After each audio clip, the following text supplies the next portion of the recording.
Hello everyone, welcome to ओकुल India के सबसे अफोर्डेबल लर्निंग प्लेटफॉर्म में आप सभी लोगों का एक बार फिर से बहुत बहुत स्वागत है। तो हमारी ये जो एनसीईआरटी की सीरीज़ है, हिस्ट्री के साथ हम इसको शुरू कर रहे हैं और इसमें भी हम लोग क्लास 6 की जो हिस्ट्री है that is our past one, इसके साथ शुरू करेंगे। तो इसका इंट्रोडक्शन वीडियो तो आपने इस सीरीज़ का देख लिया था। वहाँ पर मैंने आपको बताया था कि इस सीरीज़ को हम लोग बेसिकली जो 2021-22 की एनसीईआरटी की बुक्स हैं उससे कवर करेंगे, क्योंकि उसके बाद आपको मैंने बताया भी था कि कोविड वगैरह के बाद बुक्स में जो है वो रैशनलाइजेशन के नाम पे कुछ कंटेंट जो है वो कम कर दिया गया है, कुछ चैप्टर्स को रिमूव कर दिया गया है, तो वो फ़ायदेमंद नहीं है। इसीलिए हम लोग 21-22 की जो बुक्स हैं, 21-22 सेशंस की जो बुक्स हैं उसके हिसाब से कंटेंट को कवर करेंगे, क्योंकि उसमें चीज़ें सारी की सारी डिटेल में दी हुई हैं और कोई भी चैप्टर या किसी भी चैप्टर के अंदर कोई भी पार्ट जो है वो रिमूव नहीं है। तो इसी कड़ी को हम लोग शुरू करते हैं और आज हम लोग बात करेंगे about chapter number 1, that is what, where, how and when. और क्लास 6 की एनसीईआरटी की बुक्स हैं, तो आप समझ सकते हैं कि इसमें चैप्टर्स किस तरीके से होंगे या कंटेंट का लेवल कितना होगा, और उसी हिसाब से छोटे छोटे चैप्टर्स हैं और मोस्ट प्रोबेबली हर चैप्टर्स को हम लोग 1 से 2 पार्ट्स में या मैक्सिमम 3 पार्ट्स में कवर कर लेंगे। तो चलिए आज इस चैप्टर को हम लोग शुरू करते हैं विद पार्ट 1। तो चलिए चैप्टर की तरफ चलते हैं।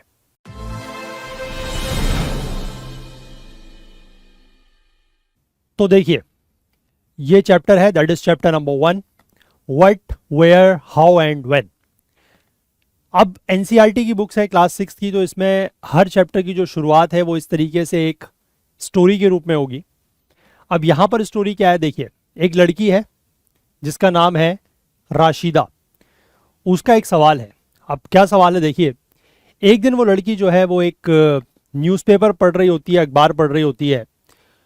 तो अखबार में उसको उसकी नज़र जो है वो एक हेडलाइन पर पड़ती है जिसमें लिखा होता है 100 ईयर्स अगो। तो अब उस लड़की के मन में ये बात आती है कि 1000 साल पहले या 100 साल पहले, 100 ईयर्स अगो, 100 साल पहले क्या हुआ उसके बारे में कोई कैसे जान सकता है। ठीक है, जैसे अगर मान लीजिए कोई चीज़ कल हुई हो, कोई घटना या कोई इवेंट अगर कल हुआ हो तो उसके बारे में आप जान सकते हैं कैसे? रेडियो के माध्यम से। हालांकि यहाँ पर रेडियो लिखा है, बट आज की डेट की जो जनरेशन है वो सोशल मीडिया से ज़्यादा फेमिलियर है। तो आप मान लीजिए कि चलिए जो इवेंट कल हुआ उसके बारे में आप सोशल मीडिया से पता लगा सकते हैं आज की डेट में, या फिर आप टीवी देख सकते हैं, टेलीविज़न देख सकते हैं, वहाँ से भी आपको पता लग जाएगा कि कल क्या घटना हुई, परसों क्या घटना हुई, या उसी के बारे में आप लोग अखबार में भी पढ़ सकते हैं, न्यूज़पेपर में पढ़ सकते हैं। ठीक है, लेकिन पिछले साल क्या हुआ तो उसके बारे में कैसे पता लग सकता है? आप किसी ऐसे व्यक्ति से पूछ सकते हैं जिसको वो बात रिमेंबर हो, जिसको वो चीज़ याद हो, तो उससे पता लग जाएगा कि हाँ पिछले साल क्या हुआ था। लेकिन जब बात आती है 100 ईयर्स अगो की, यानी कि 100 साल पहले क्या हुआ है ना, लॉन्ग लॉन्ग अगो, या उससे भी पहले 100 साल पहले, 500 साल पहले, 1000 साल पहले क्या हुआ, तो फिर वो चीज़ कैसे पता लगेगी किसी को? तो उसी का इन्होंने यहाँ पर जवाब दिया है। पहले ये बात करेंगे कि हम अपने पास्ट के बारे में क्या क्या चीज़ें जान सकते हैं, what can we know about the past. इसीलिए चैप्टर का जो पहला वर्ड है दैट इज़ व्हाट, कि हम क्या जान सकते हैं। तो कई सारी चीज़ें ऐसी हैं जिनको जाना जा सकता है, जैसे कि क्या लोग खाते थे, कि पुराने ज़माने के जो लोग थे या पहले के जो लोग थे वो क्या खाते थे, किस तरीके के कपड़े वो पहना करते थे, व्हाट टाइप ऑफ क्लोथ्स दे वोर, क्या कपड़े वो पहना करते थे, किस तरीके के घरों में वो रहा करते थे, है ना। और साथ ही साथ हम ये भी जान सकते थे कि जो अलग अलग तरीके के या जो अलग अलग कैटेगरी ऑफ पीपल हुआ करते थे उनकी लाइफ्स या उनकी ज़िंदगियाँ कैसी थी। अब अलग अलग कैटेगरी ऑफ पीपल से मेरा मतलब है कि जैसे हंटर्स, कुछ लोग ऐसे होंगे जो शिकारी रहे होंगे, है ना, कुछ लोग ऐसे होंगे जो हर्डर्स रहे होंगे, जानवर पाला करते होंगे, कुछ लोग होंगे जो फार्मर्स होंगे, किसान होंगे, कुछ लोग होंगे जो राजा टाइप के होंगे, रूलर्स, कुछ लोग होंगे व्यापारी, मर्चेंट्स होंगे, है ना। हर व्यक्ति की लाइफ आप समझ सकते हैं अलग अलग होगी। अब हंटर की और मर्चेंट की लाइफ एक जैसी तो नहीं होगी, है ना, या हंटर की या रूरल की लाइफ एक जैसी नहीं होगी। सिमिलरली फिर जो प्रीस्ट कैटेगरी के लोग होंगे, है ना, लर्नेड पर्सन, पुजारी तरीके के जो लोग होंगे, या जो क्राफ्ट्स पर्सन होंगे, है ना, क्राफ्ट पर्सन बेसिकली कौन होते हैं, जो skilled workers who are involve in some sort of crafts making, या जो कलाकार होंगे, आर्टिस्ट होंगे, वो लोगों की लाइफ कैसी होगी, जो म्यूजिशियंस होंगे उनकी लाइफ कैसी होंगी, उस समय के जो वैज्ञानिक हुआ करते होंगे उनकी लाइफ कैसी होगी। तो हम इन सब लोगों की लाइफ्स के बारे में भी जान सकते हैं, और साथ ही साथ हम ये जान सकते हैं कि उस समय के बच्चे किस तरीके के खेल खेला करते होंगे, किस तरीके की स्टोरीज या कहानियाँ वो लोग सुना करते होंगे, किस तरीके के प्लेज या नाटक वो लोग देखा करते होंगे, किस तरीके के गीत वो लोग गाया करते होंगे। तो ये सारी चीज़ें जो है हम लोग पता लगा सकते हैं। तो सबसे पहला सवाल यही था कि what can we know about the past, कि हम अपने पास्ट के बारे में, अपने अतीत के बारे में क्या क्या चीज़ें जान सकते हैं। तो हम ये जान सकते हैं कि लोग क्या खाते थे, क्या पहनते थे, किस तरीके के घरों में वो रहते थे, अलग अलग लोगों की जो लाइफ थी वो किस तरीके की थी, है ना, बच्चे कौन से खेल खेला करते थे, किस तरीके के वो गेम्स खेला करते थे, किस तरीके के वो स्टोरी सुना करते थे, कौन से वो नाटक देखा करते थे, कौन से वो गीत गाया करते थे। तो ये सारी चीज़ें जो है हम लोग पता लगा सकते हैं। ठीक है, अब इसके बाद अगला जो सवाल है वो ये है कि where did people live, where. ठीक है, अब अगले सवाल पर हम आए, where, where did people live, कि लोग कहाँ रहते थे। अब इसका सवाल हम लोग खोजेंगे, इसमें अलग अलग एक मैप दिया हुआ है और उसमें अलग अलग जगहों की बात की गई है, तो वो मैप को हम लोग देखेंगे और फिर उन मैप में जो भी जगह बताई गई हैं उनकी क्या विशेषताएं हैं या क्या वहाँ की खास बात है वो भी हम जानेंगे। तो सबसे पहले हम बात करेंगे, पेज नंबर 2 पर एक मैप दिया गया है और वहाँ पर इन्होंने कहा है कि वहाँ पर जाके आप रिवर नर्मदा देखिए। तो चलिए नर्मदा देखते हैं पहले उस मैप में, फिर आगे बात करेंगे। तो जस्ट यहाँ पर आप इस मैप में आइए, ये आपको मैप दिख रहा है, ठीक है। अब यहाँ पर देखिए आपको नर्मदा देखने के लिए कहा गया है, तो नर्मदा हम लोग देखेंगे। कहाँ पर है नर्मदा, देखिए ये आपको यहाँ पर रिवर दिख रही है, दिस इज रिवर नर्मदा दिख रही है, मैंने हाईलाइट कर दिया, है ना, रिवर नर्मदा आपको यहाँ पर दिख रही है, ठीक, सेंट्रल इंडिया में है। अब इस नदी के बारे में ये क्या कह रहे हैं, अब हम यहाँ पर अगर देखें इन्होंने क्या कहा है इस नदी के बारे में, तो यहाँ पर जो लोग रहा करते थे, ठीक है, कुछ 100 साल पहले, कुछ हजारों साल पहले यहाँ पर जो है वो इस नदी के तट पर, on the banks of this river, यानी कि किस रिवर की बात हो रही है, नर्मदा रिवर की, ठीक है, दिस रिवर मतलब नर्मदा रिवर। तो नर्मदा रिवर के तट पर जो लोग रहा करते होंगे 100 साल, 1000 साल पहले, उनमें से भी जो अर्लीस्ट लोग थे वो कैसे थे, स्किल्ड गैदरर्स, ठीक है, गैदरर्स थे और वो भी काफी स्किल्ड गैदरर्स थे, उनमें काफी जो है वो कुशलता थी।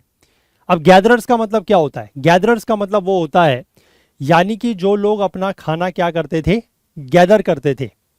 अब गैदर करते थे तो इसका मतलब उनको अपने आसपास के जो भी फॉरेस्ट थे, अपने आसपास के जो जंगल थे, ठीक है, उसके बारे में उनको पता था, क्योंकि ऑब्वियस सी बात है कि अगर वो अपना फूड गैदर करेंगे तो पहले उनको इस बात की जानकारी होनी चाहिए कि क्या चीज़ गैदर की जा सकती है और क्या चीज़ गैदर नहीं की जा सकती है। तो उसके लिए वो लोग क्या करते थे, उनके पास अपने आसपास के जो सराउंडिंग एरियाज थे उसकी जानकारी थी, ठीक है। तो वहाँ से वो लोग रूट्स, है ना, जो जड़ें होती थी, एडिबल रूट्स मतलब खाने वाली जड़ें, फ्रूट्स, फल और बाकी भी जो फॉरेस्ट प्रोड्यूस है वो उसको अपने खाने के लिए कलेक्ट किया करते थे। और साथ ही साथ एक पॉइंट और भी है कि ये लोग जानवरों को भी मारा करते थे, दे ऑल्सो हंटेड एनिमल्स, जानवरों को भी मारा करते थे। इसके मतलब क्या हो गया कि they were gatherers as well as hunters, hunters भी थे, गैदरर्स भी थे। अपना जो आसपास का फॉरेस्ट प्रोड्यूस था उसको गैदर किया करते थे और साथ ही साथ जानवरों को मार के भी खाते थे, ठीक है, या जानवरों को मारते थे, खाते थे, कुछ उसका और भी यूज करते थे, वो आगे अभी पता लगेगा हमें कि जानवरों को मारते थे तो उसका यूज क्या करते थे, बट जानवरों को भी मारते थे और अपना फूड कैसे कलेक्ट करते थे आसपास की चीजों से। तो they were hunters as well as gatherers. कहाँ के लोगों की बात हो रही है, जो लोग नर्मदा नदी के तट पर रहा करते थे, ये हमने डिस्कस कर लिया। अब इसके बाद आगे बढ़े, अब हमसे एक और जगह देखने के लिए कहा जाएगा और वो है, अब हम अगर नॉर्थ वेस्ट की तरफ चलें, हमारे देश का जो उत्तर पश्चिम का क्षेत्र है, वहां पर अगर हम चलें तो वहां पर हमसे देखने के लिए कहा जाएगा कौन सी जगह, देखिए वहां पर हमसे देखने के लिए कहा जाएगा सुलेमान और किरथार हिल्स। अब हम यहां पर सुलेमान और किरथार हिल्स देखेंगे। ठीक, देखिए पहले देखते हैं कहां पर है, फिर उसके बाद बात करेंगे। तो ये हमारा नॉर्थ वेस्ट है। अच्छा, यहां पर अभी मैं आपको एक चीज और बताऊं कि यहां पर क्या लिखा गया है कि this is the physical map of the subcontinent. हम यहां पर इंडिया एज अ कंट्री की बात नहीं कर रहे हैं, क्योंकि हम बहुत पास्ट की बात कर रहे हैं। इंडिया एज अ कंट्री या सब कॉन्टिनेंट एज अ कंट्रीज में जो डिवाइड हुआ है वो तो बहुत रिसेंट हुआ है ना, with in 100 years from now हुआ है। लेकिन हम लोग बात कर रहे हैं हजारों वर्ष पहले की। ठीक है, तो इसलिए हम लोग एज अ सब कॉन्टिनेंट की यहां पर बात करेंगे। ठीक है, अब हम अगर नॉर्थ वेस्ट रीजन की तरफ देखें तो यहां पर आप एक चीज देखिए, यहां पर आपको पहाड़ियां दिखाई दे रही हैं, ये आपको दिखाई दे रहे हैं किरथार हिल्स। ठीक, ये आपको दिखाई दे रही हैं सुलेमान की पहाड़ियां।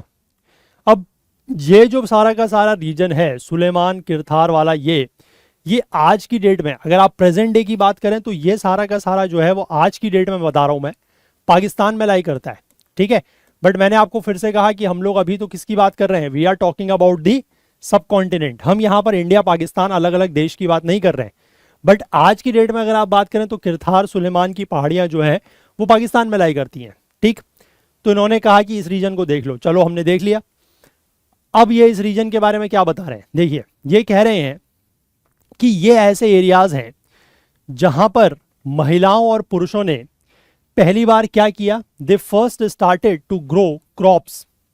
यहां पर लोगों ने क्रॉप्स उगाना शुरू किया, और वो भी कौन सी क्रॉप्स, जैसे कि वीट, गेहूं, ठीक है, बार्ले, ये चीजें लोगों ने यहां पर उगाना शुरू किया। और कब की बात कर रहे हैं, आज से लगभग 8000 साल पहले।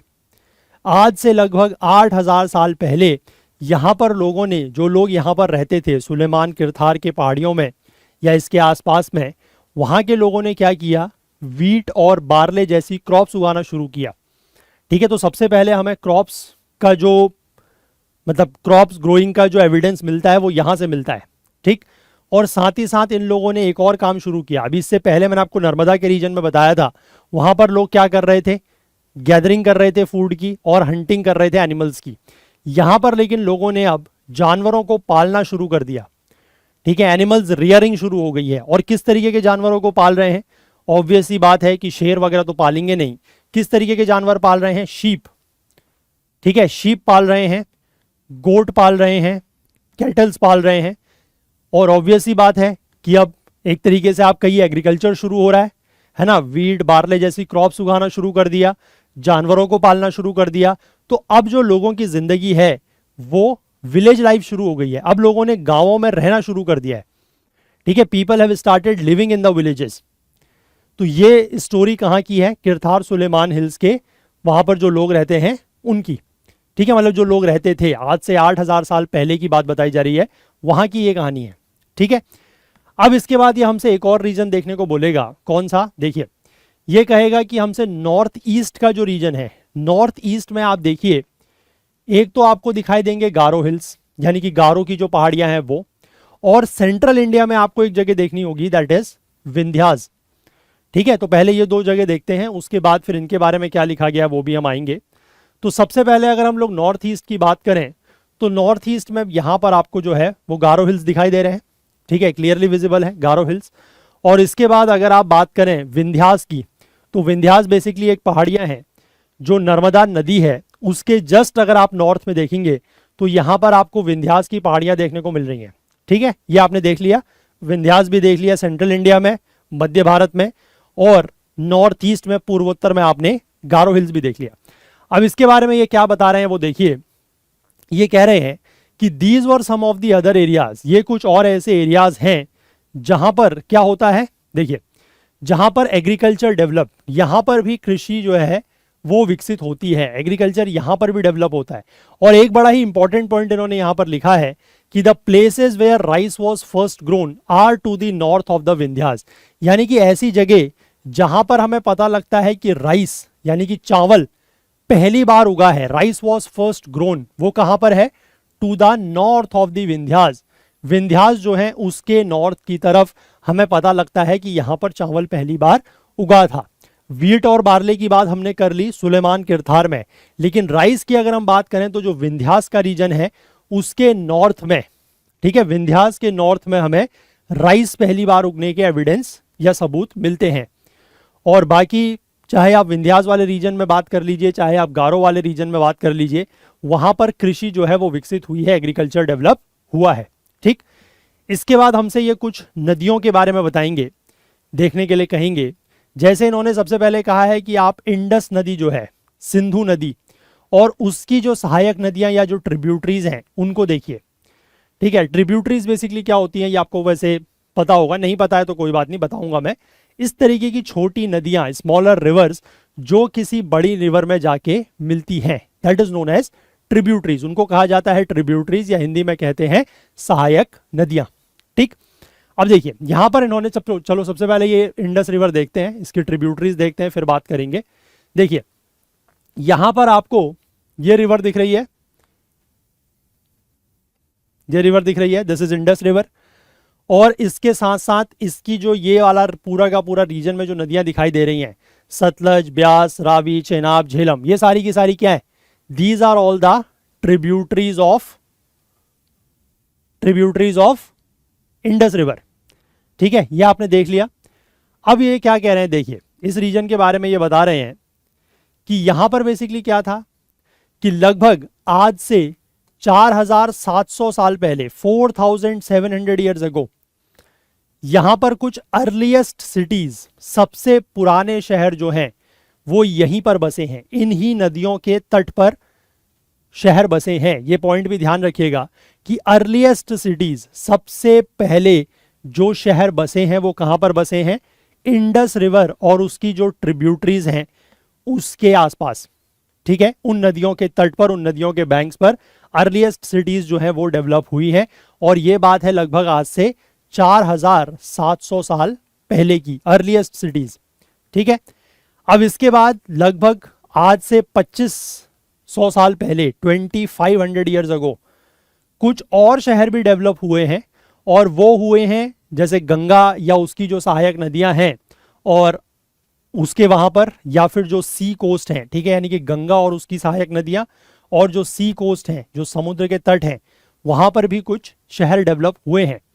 लेकिन जो सबसे पुराने शहर डेवलप हुए हैं, जो ओल्डेस्ट सिटीज या अर्लीस्ट सिटीज डेवलप हुई हैं, वो जो इंडस थी, जो सिंधु नदी थी या सिंधु नदी के आसपास की जो उसकी ट्रिब्यूटरीज थी, उसके वहां पर शहर डेवलप हुए हैं। ठीक है, अब इसके बाद ये हमसे एक नदी देखने के लिए और बोलेंगे, और इन्होंने यहां पर कहा है कि गंगा रिवर देख लीजिए। ठीक है, आप गंगा रिवर देख लीजिए और उसकी जो एक ट्रिब्यूटरी है दैट इज सोन, उसको देख लीजिए।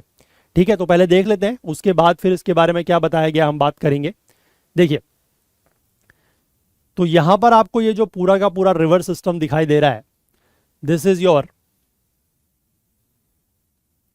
ये देखिए ये जो आपको पूरा का पूरा रिवर दिखाई दे रही है, दिस इज गंगा। ठीक है, ये पूरी की पूरी जो रिवर है, दिस इज गंगा। और यहां पर से आपको इसकी एक सहायक नदी आते हुए दिखाई दे रही है, दिस इज सोन। ठीक है, ये बाकी पूरा का पूरा जो रिवर सिस्टम है ये गंगा का ही रिवर सिस्टम है। इसमें गंगा की अलग अलग ट्रिब्यूटरीज हैं, हालांकि यहाँ पर अभी बहुत कम दिखाई गई है। जब बेसिक हम इसको आगे जाके डिटेल में पढ़ेंगे तो हमें बहुत सारी नदियाँ दिखाई देंगी। फिलहाल बात कर रहे हैं गंगा की और उसकी एक सहायक नदी, एक ट्रिब्यूटरी, दैट इज सोन की। अब इसके बारे में ये क्या बता रहे हैं, देखिए इसके बारे में इनका कहना है। तो गंगा रिवर हमने देखी, अब गंगा रिवर को लेकर ये बोल रहे हैं कि जो साउथ ऑफ द गंगा का पार्ट है, ठीक है, जो साउथ ऑफ द गंगा का पार्ट है, यानी कि गंगा के दक्षिण का जो हिस्सा है, उसको कहा जाता है मगध। ठीक है, मतलब पास्ट में उसको मगध नाम से जाना जाता था। और प्रेजेंट डे जो हमारा बिहार राज्य है वहाँ पर ये लाई करता है। ठीक, इसके जो इस रीजन में जो रूल करने वाले रूरल्स थे वो बहुत ज़्यादा पावरफुल थे, काफ़ी शक्तिशाली शासक हुआ करते थे। और इन्होंने एक यहाँ पर बहुत बड़ा किंगडम, एक बहुत बड़ा साम्राज्य जो है वो स्थापित किया था, स्टैब्लिश किया था, एक बहुत बड़ा किंगडम। ठीक है, मगध की बात हम लोग आगे जाके जब महाजनपद वगैरह पढ़ेंगे तो उसमें मगध एक बहुत बड़ा एम्पायर हुआ करता था, उसके बारे में बाद में डिस्कस करेंगे। और ऐसा नहीं है कि सिर्फ जो बड़े किंगडम्स हैं वो इसी क्षेत्र में बने थे, इसी क्षेत्र में स्टैब्लिश या स्थापित हुए थे, ये other parts of the country में भी बने थे। ठीक है, अब इसके बाद ये लिखा गया है कि थ्रू आउट अगर हम बात करें कि लोग जो हैं वो एक जगह से दूसरी जगह, वन पार्ट ऑफ द सब कॉन्टिनेंट से दूसरे पार्ट में भी ट्रेवल किया करते थे। अब जब वो ट्रेवल करते थे तो बीच बीच में उनको कुछ समस्याएं या कुछ चैलेंजेस, चुनौतियां भी पेश करनी पड़ती थी, जैसे कि हिल्स आ गए बीच में, है ना, हाई माउंटेन्स आ गए इंक्लूडिंग जैसे कि हिमालयाज, या फिर कहीं पर वो लोग ट्रेवल कर रहे हैं तो बीच में उनको डेजर्ट्स देखने को मिल रहे हैं, है ना, डेजर्ट्स पार करने पड़ रहे हैं, नदियाँ आ रही हैं, समुद्र आ रहे हैं। तो इस तरीके की जब वो अपनी जर्नी के दौरान इस तरीके की जगहों से गुजरते थे तो इससे उनकी जर्नीज जो हैं वो कभी कभी डेंजरस हो जाती थी, लेकिन इम्पॉसिबल नहीं थी।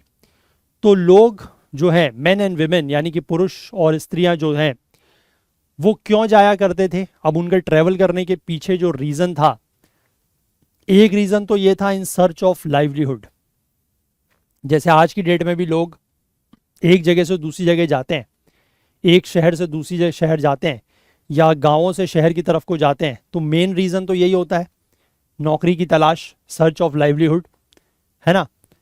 अब जैसे आप लोगों का भी, अगर मैं स्टूडेंट का भी एग्जांपल दूं कि अगर आप किसी छोटे शहर में रह रहे हैं और आपको किसी एग्ज़ाम की तैयारी करनी है, जैसे यूपीएससी एग्ज़ाम की ही तैयारी करनी है, तो ज़्यादातर लोग दिल्ली जैसे शहर में या और बड़े शहरों में क्यों जाते हैं? वो यही है एक तो कारण उसका भी, एक तरीके से लाइवलीहुड की तलाश भले ही ना हो, लेकिन अपॉर्चुनिटी या रिसोर्सेज की कमी जो आपके वहाँ है, वो आपको लगता है कि दिल्ली जाएंगे या बड़े शहर में जाएंगे तो दूर हो जाएगी, है ना, तो इसीलिए वो भी जाते थे। आपका भी वही इस तरीके का एग्जाम्पल है। और या फिर इन लोगों का एक और कारण था एक जगह से दूसरी जगह ट्रैवल करने का, और वो ये था कि जैसे फ्लड्स या ड्रॉट्स, है ना, बाढ़ की कभी स्थिति बनती थी या कभी सूखे की स्थिति बनती थी, तो उस तरीके के नेचुरल डिजास्टर से बचने के लिए, उस तरीके की प्राकृतिक आपदाओं से बचने के लिए भी ये एक जगह से दूसरी जगह जाया करते थे। तो ये बेसिकली इनके रीजंस हो गए, कारण हो गए कि लोग एक जगह से दूसरी जगह ट्रैवल क्यों करते थे। एक तो इन सर्च ऑफ लाइवलीहुड, है ना, नौकरी वगैरह की तलाश में, काम की तलाश में, आजीविका कमाने की तलाश में, और दूसरा आप कह सकते हैं कि नेचुरल डिजास्टर, फ्लड्स या ड्रॉट्स, इनसे बचने के लिए। अब कभी कभी जो लोग हैं वो आर्मीज़ में मार्च किया करते थे, आर्मीज़ में मतलब एक ग्रुप बना के चला करते थे, और लोगों की ज़मीन जो है वो उसको कॉन्कर कर लेते थे, उसको जीत लेते थे। अब जो मर्चेंट्स लोग थे वो कैरवान्स में ट्रैवल करते थे या शिप्स में ट्रैवल करते थे, एक जगह से दूसरी जगह अपने जो वैल्यूएबल गुड्स हैं वो ले जाया करते थे। क्योंकि मर्चेंट्स का काम क्या होता है, व्यापारियों का काम क्या होता है कि जो उनके पास मूल्यवान वस्तु है उसको ले जाएंगे, है ना, एक शहर से दूसरे शहर ले जाएंगे, जाके बेचेंगे, तो वो उसको ले जाया करते थे। जो रिलीजियस टीचर्स हुआ करते थे, यानी कि जो प्रीस्ट कैटेगरी के लोग होते थे, वो village to village, town to town घूमा करते थे, है ना, गांव से गांव, शहर से शहर घूमा करते थे, जगह जगह पर बीच बीच में रुकते थे, लोगों को कुछ इंस्ट्रक्शंस दिया करते थे, लोगों को कुछ एडवाइस, कुछ सलाह दिया करते थे। ठीक है, और फाइनली कुछ लोग जो हैं वो driven by the spirit of adventure, वो एडवेंचर करने के लिए जाया करते थे, नए जगहों की, एक्साइटिंग जगहों की तलाश करना उनका शौक होता था, इसलिए भी ट्रैवल करते थे। तो अब जब अलग अलग जगह के लोग एक जगह से दूसरी जगह जाएंगे, अलग अलग लोगों से मिलेंगे, तो वहाँ पर क्या होता था कि वो उनके बीच में आइडियाज़ जो हैं वो शेयर होते थे। अब आज की डेट में लोग क्यों ट्रैवल करते हैं? ठीक है, ये एक सवाल यहाँ पर पूछा गया है। तो एक तो आप यही कह सकते हैं कि सर्च ऑफ लाइवलीहुड, ठीक है, बाकी क्या और इसके वजह या रीजंस या कारण हो सकते हैं, ये आप मुझे कमेंट्स में बताइएगा। अब उसके बाद ये कह रहे हैं कि एक बार आप फिर से मैप में देखिए। अब वैसे मैप में देखने की ज़रूरत नहीं है, मैं आपको बताऊंगा क्यों। क्योंकि यहाँ पर इन्होंने लिखा है कि hills, mountains and seas from the natural frontiers of the subcontinent, कि जो हमारा सब कॉन्टिनेंट है उसके नेचुरल फ्रंटियर्स, फ्रंटियर्स मतलब होता है बाउंड्रीज, ठीक है, नेचुरल फ्रंटियर्स मतलब प्राकृतिक बाउंड्रीज जो हैं वो क्या क्या हैं? आपने देखा हिल्स हैं, ठीक है, जैसे मैंने आपको दिखाया नॉर्थ वेस्ट में सुलेमान किरथार, ठीक है, फिर हमारे जो नॉर्थ साइड में और ईस्टर्न साइड में पूरा का पूरा माउंटेन्स, हिमालयाज, ठीक है। बाकी आप सदर्न साइड में देखेंगे तो समुद्र, ये हमारे सब कॉन्टिनेंट के नेचुरल फ्रंटियर्स हैं। अब हालांकि इन फ्रंटियर्स को क्रॉस करना, पार करना मुश्किल ज़रूर था, लेकिन जो लोग करना चाहते थे वो करते थे, ठीक है। माउंटेन्स में भी चढ़ जाते थे, सीज को भी क्रॉस कर लेते थे। और उसके बाद सिर्फ ऐसा ही नहीं था कि लोग सिर्फ यहाँ के लोग ही बाहर जाया करते थे, बल्कि और लोग भी ऐसे हैं जो यहाँ पर आते थे, है ना। People from across the frontiers, बाहर से भी लोग जो है इन फ्रंटियर्स को क्रॉस करके यहाँ पर आते थे और यहीं पर सेटल हो जाते थे, बस जाते थे, ठीक। अब इसके बाद आगे ये बात कर रहे हैं दीज मूवमेंट्स ऑफ पीपल। अब अलग अलग जगह के लोग आ रहे हैं तो उससे होगा क्या, जो हमारे कल्चरल ट्रेडिशंस हैं वो एनरिच होंगे, क्योंकि अलग अलग जगह के लोग आएंगे तो सब अपने अपने जगह की ट्रेडिशंस, अपने अपने जगह का कल्चर लेके आएंगे, तो उससे हमारा जो ट्रेडिशनल, जो कल्चरल ट्रेडिशन है वो और ज़्यादा एनरिच होता है। एनरिच होता है मतलब कि जैसे एक किसी का कल्चर है, ठीक है, उसमें अगर आप 2-3 लोगों के कल्चर को और ऐड कर दो तो उससे क्या होगा कि किसी का कल्चर जो है वो थोड़ा सा एनरिच हो जाएगा। एनरिच होने का मतलब एक तरीके से आप कह सकते हैं कि उसमें और ज़्यादा चीज़ें या और ज़्यादा ट्रेडिशंस या और ज़्यादा कल्चर जो है वो एडअप हो जाएंगे, ठीक है, जुड़ जाएंगे। तो वो चीज़ होती थी। अब लोग जो हैं वो एक दूसरे के साथ मिलते थे तो किस तरीके से जो पत्थरों में कार्विंग की जाती थी उसके नए तरीके शेयर करते थे, ठीक है। किस तरीके से म्यूज़िक कंपोज करना है वो आपस में लोग शेयर करते थे। कुकिंग फूड, ठीक है, कि कैसे खाना बनाने का किसी के वहाँ हो सकता है कुछ तरीका हो, किसी के वहाँ कुछ तरीका हो, उसको भी वो लोग शेयर करते थे और कई हंड्रेड्स ऑफ ईयर्स तक ये चीज़ें चलती रही हैं, ठीक। इसके बाद हम लोग एक पार्ट और देखेंगे, फिर इस पार्ट को हम लोग आज इतना ही रखेंगे, फिर नेक्स्ट पार्ट अब हम मतलब नेक्स्ट आगे का चैप्टर अगले पार्ट में करेंगे। तो हमारे देश के लिए जो है वो 2 नाम जाने जाते हैं, one is India and second one is Bharat. Generally हम लोग जिस तरीके से यूज़ करते हैं, इंडिया को हम लोग इंग्लिश में यूज़ करते हैं और भारत को हिंदी में यूज़ करते हैं। और लास्ट ईयर इन दोनों नामों को लेकर बहुत ज़्यादा कंट्रोवर्सीज या विवाद भी हुए थे, है ना। तो अब हम यहाँ पर देखेंगे कि ये दोनों शब्द आए कहाँ से हैं। देखिए, तो जो इंडिया शब्द है ये आया है इंडस से, जो इंडस मैंने आपको रिवर दिखाई थी, है ना, इंडस से ये शब्द आया है और इसको संस्कृत में कहा जाता है सिंधु। इसीलिए आगे जाके जब हम इंडस वैली सिविलाइजेशन पढ़ेंगे तो इंडस वैली सिविलाइजेशन को हिंदी में क्या कहते हैं, सिंधु घाटी सभ्यता, है ना। तो वहाँ से ये नाम आया है। अब ये कह रहे हैं कि आप अपने मैप में ईरान और ग्रीस देखिए, ये एटलस में जो है वो ईरान और ग्रीस देखिए।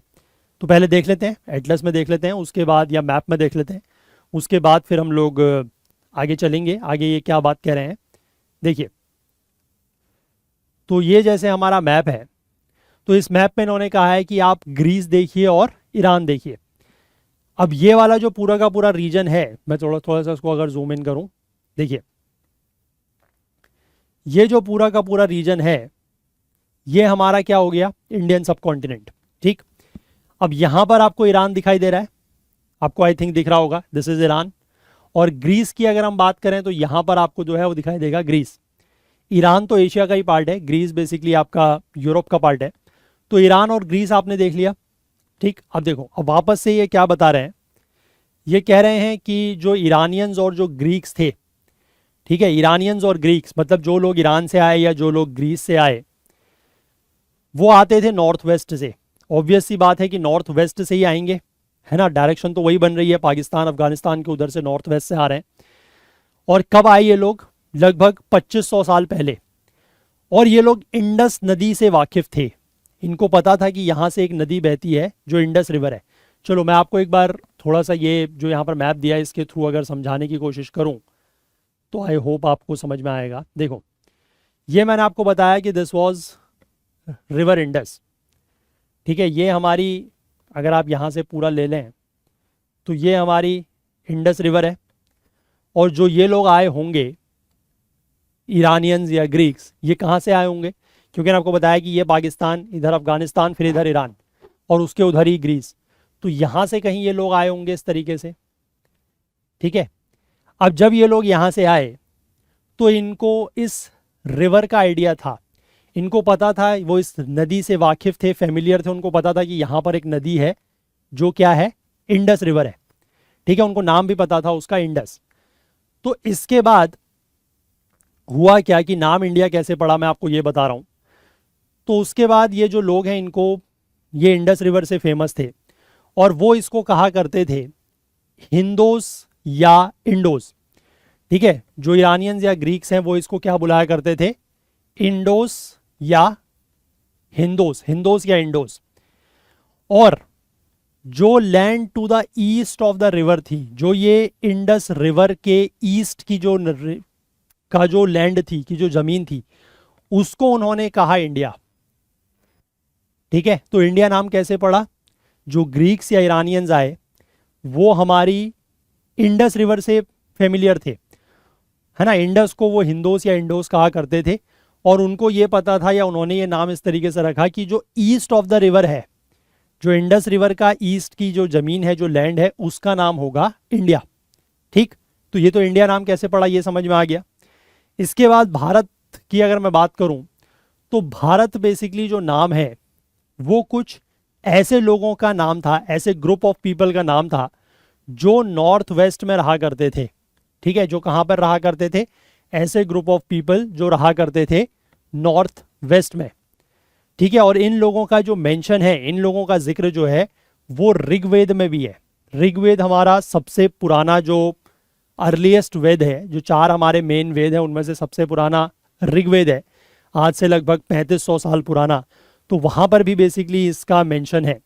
और बाद में इस नाम को, मतलब पहले तो ये ग्रुप ऑफ पीपल कहा जाता था, जो भारत लोग हैं ये कुछ ग्रुप ऑफ पीपल हैं जो कहाँ पर रहते थे, नॉर्थ वेस्ट में। ठीक है, और ऋग्वेद में भी इसका मेंशन है।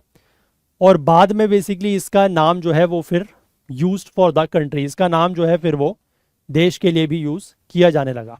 ठीक है, तो आई होप यहां तक आपको इस पार्ट में कोई डाउट या कोई दिक्कत नहीं होगी। ठीक है, चलो तो इस पार्ट को फिलहाल हम लोग इतना ही रखते हैं और नेक्स्ट पार्ट में हम लोग इस चैप्टर को मोस्ट प्रोबेबली जो है वो कंप्लीट कर लेंगे। तो फिलहाल इस सेशन में इतना ही रखते हैं। तो इस सेशन में जुड़ने के लिए आप सभी लोगों का बहुत बहुत धन्यवाद।